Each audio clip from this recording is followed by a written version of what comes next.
Une des choses plus énervantes qui arrivent souvent en été, c'est quand on décide d'aller se coucher. On est presque en train de s'endormir et tout d'un coup, il y a ce petit son. Ça vous est déjà arrivé? Moi, ça m'est arrivé parce qu'apparemment, dans le monde des moustiques, mon sang, il est très convoité. Donc, si je suis dans la pièce, ne vous inquiétez pas. Ils vont tous venir dans ce restaurant-là. Mais des fois, ce n'est même pas un moustique, c'est soit le téléphone qui sonne, soit un petit message qui arrive, une petite notification, pour ceux qui ont des smartphones, qui arrive. Ça peut être un petit son à l'extérieur. Comme vous savez, j'habite à Bienne et dans notre quartier, il y a souvent des fêtards. Donc, ils se font bien entendre. Et des fois, c'est juste mon pile-poil quand on est en train de s'endormir. C'est quelque chose qu'on n'aime pas. Mais aujourd'hui, le défi, c'est justement que cette prédication puisse être le petit moustique dans votre vie spirituelle. C'est-à-dire un message, pas simplement qui vient vous caresser dans le sens du poil, excusez-moi l'expression, mais qui vous interpelle. Et tout d'abord, c'est quelque chose qui m'interpelle à moi personnellement.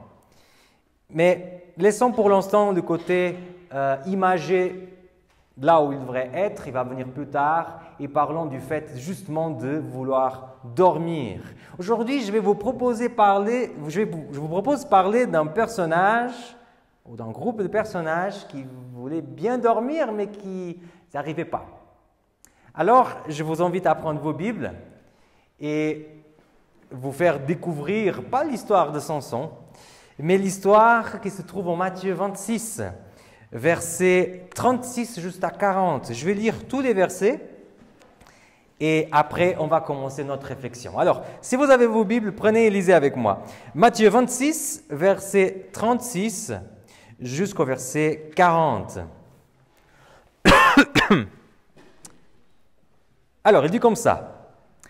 Là-dessus, Jésus arrive avec eux au lieu dit Gethsémani et il dit aux disciples, « Asseyez-vous ici pendant que je m'éloignerai pour prier. » Il prit avec lui Pierre et les deux fils de Zébédée. Sont qui les fils de Zébédée? Jacques et Jean. Ok, donc Pierre, Jacques et Jean. Il commença alors à éprouver la tristesse et l'angoisse. Il leur dit, « Je suis triste à mourir. Demeurez ici et veillez avec moi. » Puis, il s'avança un peu, tomba face contre terre et pria ainsi, « Mon Père, si c'est possible, que cette coupe s'éloigne de moi. Toutefois, non pas comme moi je veux, mais comme toi tu veux. » Il vint vers les disciples qui trouvent endormis. Il dit alors à Pierre, « Vous n'avez donc pas été capable de veiller 1 heure avec moi. Veillez et priez afin de ne pas entrer dans l'épreuve. » On lit jusqu'à la fin. L'esprit est ardent, mais la chair est faible. Il s'éloigna une deuxième fois et pria ainsi, « Mon Père, ce n'est pas possible que cette coupe s'éloigne sans que je la boive, que ta volonté soit faite. » Il revint et le trouva encore endormi, car ils avaient les yeux lourds. Il les quitta, s'éloigna de nouveau et pria pour la 3e fois en répétant les mêmes paroles. Puis il vient vers les disciples et leur dit, « Vous dormez encore? Vous vous reposez. L'heure s'est approchée, le Fils d'homme est livré aux pécheurs. Levez-vous, allons, celui qui me livre s'est approché. » On connaît très bien cette histoire. Elle est remplie de mélancolie et d'humour en même temps. Parce que c'est quand même drôle qu'ils sont toujours dans la même situation, ils sont toujours endormis. Je me rappelle la première fois que j'ai fait une prédication au campus lorsque j'étais aumônier. Et je pense que je vous ai déjà parlé de ça. Il y avait un collègue à moi qui était assis dans le banc devant. Et vous savez que dans les églises, les bancs devant, souvent, ça ne sert à rien. Comme par hasard, ça se confirme. Et lui, il était vraiment devant. Donc, il était à quelques mètres de moi. Et il s'est endormi comme ça. Et il ronflait. D'une telle façon que je devrais augmenter ma voix pour que ma voix ressort sur le ronflement. C'est comique, mais tragique en même temps, comme cette histoire. Souvent, quand on prend ce texte, on va toujours taper sur les disciples. On va toujours dire que ces disciples, ils n'avaient pas la notion spirituelle du moment, qu'ils n'ont pas compris le Christ, qu'ils s'en fichaient un peu de ce qu'ils étaient en train de vivre. Mais est-ce qu'on a déjà réfléchi à la journée qu'ils ont eue? Parce qu'il y a certaines journées, les amis, qu'on bosse tellement, qu'on a tellement de choses à faire, qu'on s'est levé tellement tôt, que c'est très difficile de rester éveillé le soir, même si la proposition est très bonne, même si c'est un repas de famille, même si c'est un beau film, c'est difficile. Alors, essayons de voir qu'est-ce que ces 3 disciples ils ont vécu dans cette journée. Si on regarde, et on ne va pas tout lire, mais regardez juste quelques versets avant, donc dans les versets 17 et 18, il nous est dit que ces disciples, ils ont été mandatés par Jésus de faire quelque chose. Qu'est-ce que c'est? C'est la chose qu'ils étaient mandatés de faire. Préparer la Pâque. Ok? Je ne sais pas quelles sont les traditions suisses, mais je vois depuis enfant ma maman préparer Noël. Et je vous dis, c'est du non-stop depuis le matin du 24 jusqu'au soir. Parce que chez nous, il faut vraiment avoir une table avec beaucoup de choses. Hein? Donc, c'est une journée qui, à la fin, on est crevé. Mais c'est intéressant qu'au verset 17 et 18, il dit « Ils sont allés à la ville ». Donc déjà, pour préparer cette Pâque, le texte nous montre qu'il y a eu un déplacement. On ne sait pas exactement si Jésus était peut-être à Béthanie et là, ils sont allés à Jérusalem. Mais en tout cas, on sait qu'ils ont dû marcher. Et peut-être ils ont dû faire plusieurs allers-retours parce que pour préparer la Pâque, il fallait aller dans les magasins, il fallait chercher certaines choses. Et rappelez-vous les amis, c'est des Galiléens. Ils ne connaissent pas le coin.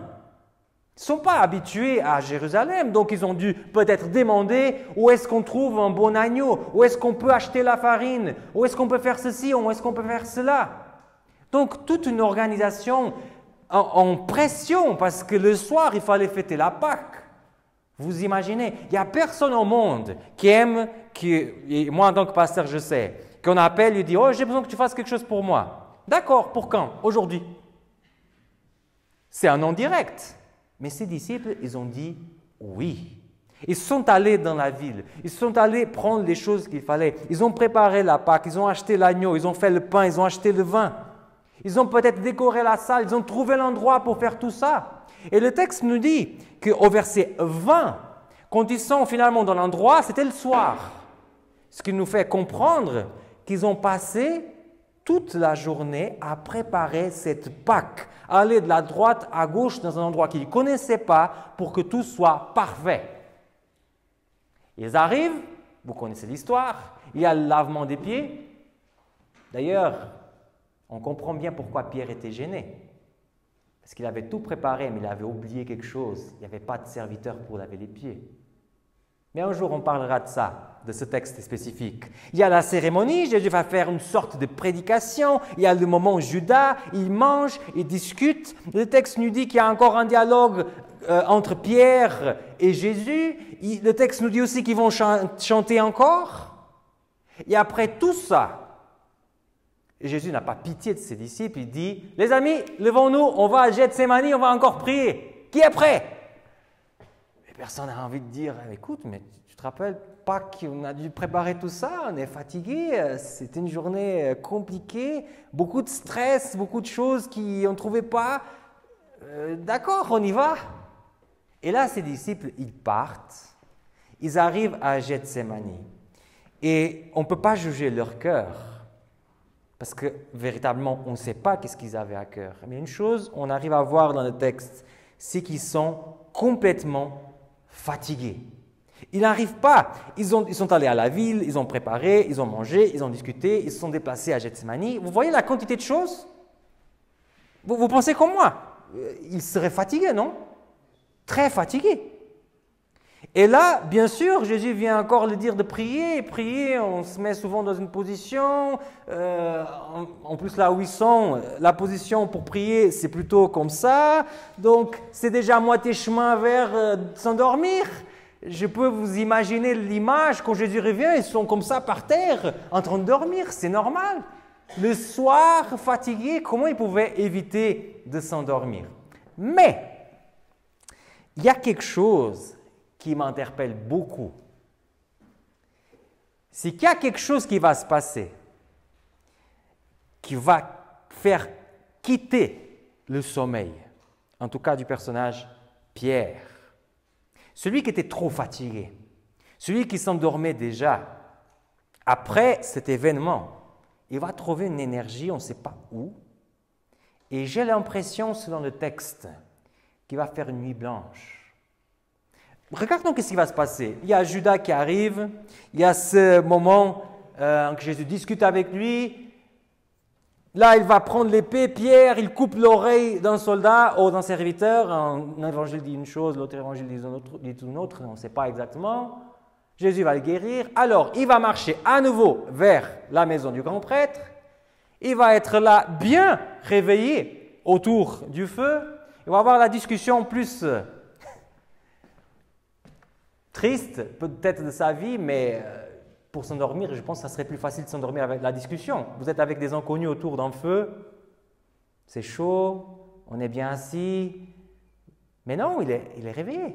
Il va nier Jésus 3 fois, et plus tard, quand les regards vont se croiser avec le maître, il va quitter, et le texte dit qu'il va pleurer amèrement. Amèrement, c'est comme ça? C'est quand même très paradoxal le texte. On voit un personnage qu'avant, il veut que dormir. Mais dans le moment où quelque chose change, il veut qu'être réveillé. Et ça, je pense que ça peut être une bonne image de ce qu'on peut vivre dans notre vie spirituelle. Je me rappelle très bien, quand j'étais petit, dans mon église, il y avait une dame qui était d'ailleurs très engagée, mais qui a eu un cancer de la gorge, très agressive. Les médecins, ils ont dit, très probablement, tu vas perdre la voix, tu ne vas plus parler. Et je me rappelle, avec émotion, de voir cette dame faire un témoignage entre l'école sabbat et le culte, en qu'elle disait, c'est maintenant que je suis devant le fait que je vais perdre ma voix, que je veux témoigner à toutes les personnes qui sont autour de moi. Intéressant. Avant, quand elle avait bien la voix, elle n'avait pas cette pression pour témoigner. Elle se disait, bon, un jour, quand ça sera propice, quand j'aurai le moment. Mais là, quand elle est devant le fait qu'elle n'a plus le temps, là, elle a voulu partager avec tout le monde. Ça, c'est quelque chose de très humain. Le fait que peut-être des fois, on a tout un temps pour faire quelque chose. Mais c'est souvent quand il y a un départ, quand on sait qu'on n'aura plus l'opportunité, quand on sait que c'est peut-être la dernière fois qu'on va dire, faire certaines choses qu'on a eu tout le temps pour faire, mais que pour finir, on n'a pas fait exactement. Pierre avait eu tout le temps dans cette journée-là pour se montrer engagé avec Jésus. Jésus lui avait donné une mission qui n'était pas du tout compliquée. Viens ici avec moi, prie avec moi. Je suis dans un moment très difficile dans ma vie, le plus difficile de ma vie. Regardez le texte. Jésus est en gros en train de dire, Seigneur, est-ce qu'il n'y a pas une autre voie? Est-ce qu'il n'y a pas une autre voie pour sauver les gens? Une voie où je n'ai pas besoin de mourir? C'est quand même impressionnant ce qu'il est en train de dire. Et ses disciples, ils ne sont pas là pour lui. Et pour moi, ça me touche profondément parce que le Seigneur nous a accordé une mission très claire. Matthieu 28. Allez, faites de toutes les nations des disciples. Baptisez-le au nom du Père, du Fils et du Saint-Esprit et enseignez-le à garder toutes les choses que je vous ai commandées. Le truc est très clair. Très clair. Mais qu'est-ce sera le moment dans notre vie qui va arriver quelque chose qui va nous mettre une pression. Et que là, oui, sans peut-être pouvoir, sans peut-être avoir les conditions qu'on a aujourd'hui qui sont très bonnes pour partager, là, oui, on va vouloir dire, faire. C'est quelque chose qui me touche profondément parce que là, on va entrer dans la partie spirituelle. J'ai dit au début qu'on n'allait pas entrer tout de suite. Dans la Bible, il y en a plein de personnages qui se sont endormis. Je vous ai cité déjà un exemple, Samson. Samson avait une grande mission. Quelle était la mission de Samson?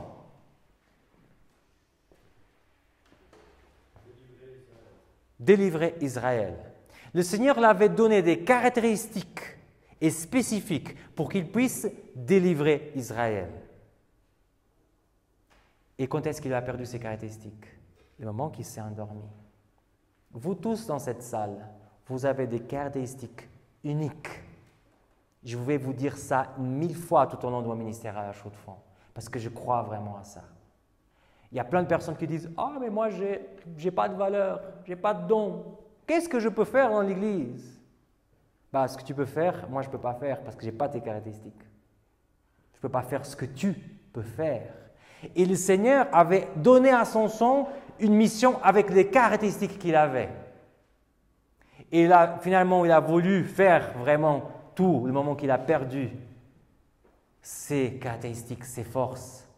On voit aussi avec les vierges que c'est le moment qu'ils se sont endormis, qu'ils se réveillent et qu'ils voient qu'ils n'ont plus le temps, que là, ils se décident d'aller acheter l'huile, le Saint-Esprit. Et nous, quel est le moment qui va arriver dans notre vie, qui va nous pousser à faire, à vivre toutes les choses qu'on sait qui vont nous aider dans notre cheminement spirituel, mais que jusque-là, on n'a pas fait. Oh Samuel, tu viens me parler de faire, de faire. Le plus important, ce n'est pas de faire, c'est d'être. On fait confusion souvent avec ça. Et je vais me permettre de vous expliquer ça. C'est très important de comprendre que le salut vient par grâce. Il n'y a absolument rien qu'on peut faire pour être sauvé. Et celui qui vient vous dire qu'il y a quelque chose que vous devez faire pour être accepté et pour être aimé et pour être sauvé par Jésus, cette personne vient avec un mensonge. Elle ne parle pas de la part de Dieu. Ça, c'est le salut. Après, il y a la vie de tous les jours. Ce que la Bible appelle, ce n'est pas la Bible, c'est les adventistes qui appellent, à mon avis, avec erreur, sanctification, parce que ça donne l'impression que c'est une autre chose. La vie chrétienne de tous les jours. Il y a beaucoup de choses qu'on sait tous, que si on fait, vont aider notre vie de tous les jours. On sait tous la solution. Hein? Toutes les personnes qui ont des problèmes de poids savent qu'il faut maigrir. Tout à l'heure, je parlais avec François, il me disait, il faut que tu fasses du sport. Bien sûr, je sais. Je sais qu'il faut que je fasse du sport. Est-ce que je le fais? Non. Non. On sait tous exactement qu'est-ce qui pourrait changer notre vie spirituelle pour mieux. On sait que si on essaie de chercher en étude de la Bible tous les jours, si on essaye de prier plus, si on essaye de mettre plus Dieu dans l'équation de notre vie, si on témoigne plus, on sait qu'au niveau spirituel, on va être plus heureux. Mais quelque part, dans certains domaines, on s'est laissé endormir. Moi y compris, dedans. On dort. Et quand on dort, on est tellement tranquille. Hein? Est-ce qu'il n'y a pas un meilleur sentiment de paix que quand on est en train de dormir? Non? Ah, pas toujours. Si on a des cauchemars, ça c'est vrai. Mais souvent, quand on s'endort, on est dans la paix du Seigneur. Tellement on sait bien. Le problème, c'est que la Bible nous montre avec plusieurs histoires qu'il va arriver un moment spécifique de notre vie, que là, on va vouloir tout faire. Alors pourquoi ne pas faire aujourd'hui? Mon invitation pour vous, c'est ce qui dit ce texte romain qui a été lu par Lucie. Merci beaucoup, Lucie, pour ta lecture. Que je vais lire à nouveau, chapitre 13, versets 11 et verset 12. Le texte nous dit comme ça: « D'autant que vous savez en quel temps nous sommes, c'est bien l'heure de vous réveiller du sommeil. » On sait en tant qu'adventiste 7e jour qu'on est en train de vivre le temps de la fin. Ça, c'est notre théologie à nous. C'est nous qui on prêche ça, cette idée qu'on est en train de vivre la fin. Et le texte dit, vous savez exactement quel est le temps que vous êtes en train de vivre. Réveillez-vous. Parce que, en gros, si on est en train de vivre le dernier temps, c'est que Il ne reste pas beaucoup de minutes dans l'horloge. Le texte continue à dire « Car maintenant le salut, il est plus proche de nous que lorsque nous sommes venus à la foi. La nuit est avancée, le jour est approché. Rejetons donc les œuvres des ténèbres et revêtons-nous des armes de lumière. » Les armes de lumière. En Éphésiens, on a cette armure du chrétien. Et là-dedans, on trouve tout ce que je viens de vous dire. La confiance en Dieu, la foi, la parole de Dieu, la prière. Toutes ces choses sont là-dedans. Alors, mon défi pour vous, c'est que vous puissiez sortir déjà d'ici tout en disant à vous-même « Moi, je suis sauvé le moment en que j'accepte Jésus. » Le moment que j'accepte Jésus, je suis sauvé en Jésus-Christ. Point barre. Celui qui vient ajouter des phrases à ça ne connaît pas la parole. Ne connaît pas la parole. Mais, est-ce qu'en tant que personne sauvée, tu n'aimerais pas vivre mieux ici sur terre? Si ta réponse est oui, alors essaie de regarder toutes ces choses qu'on sait toujours qui vont nous amener plus de joie dans la vie chrétienne. Essaie de parler avec le Seigneur. Fais un défi, pas avec moi, mais avec le Seigneur. Écoute, Seigneur, je n'ai pas le temps, je n'ai pas l'envie. Quand je regarde la Bible, quand je pense à étudier la Bible, ça me fait cauchemar. Parce que ça me rappelle le temps en qui on nous obligeait à faire ça. Mais, si tu veux vivre quelque chose de formidable dans ta vie spirituelle, défie le Seigneur de te montrer quelle est la voie pour toi. Quelle est la chose qui s'adapte mieux dans la vie spirituelle à toi. Et j'en suis sûr qu'en te réveillant de ce sommeil, tu vas vivre beaucoup mieux de ce que tu as vécu jusqu'à aujourd'hui. Le but de cette prédication, c'est justement d'être ce petit moustique dans ton oreille. Peut-être ça gêne, et peut-être les paroles que j'ai employées vous gênent, mais que cette gêne puisse vous amener dans quelque chose de mieux dans votre vie spirituelle. C'est la prière que j'ai pour toi, pour moi, mais c'est aussi la prière que j'ai pour toi. Amen. Merci beaucoup d'avoir regardé cette prédication jusqu'à la fin. Je m'appelle Samuel Cogna, je suis le pasteur ici de l'église La Chaux-de-Fonds et je t'invite à continuer des commentaires en bas, à liker cette vidéo, à la partager sur les réseaux sociaux si tu veux, ou tout simplement à t'abonner à notre chaîne parce qu'il y aura de nouvelles vidéos qui vont continuer à apparaître. Mais si tu es plus intéressé encore par ces sujets ou tout simplement par la Bible, je t'invite à m'écrire un petit email et on pourra entrer en contact pour continuer la discussion. Merci beaucoup de ta fidélité, merci beaucoup de ce que tu fais et je demande vraiment que le Seigneur puisse te bénir et à très bientôt.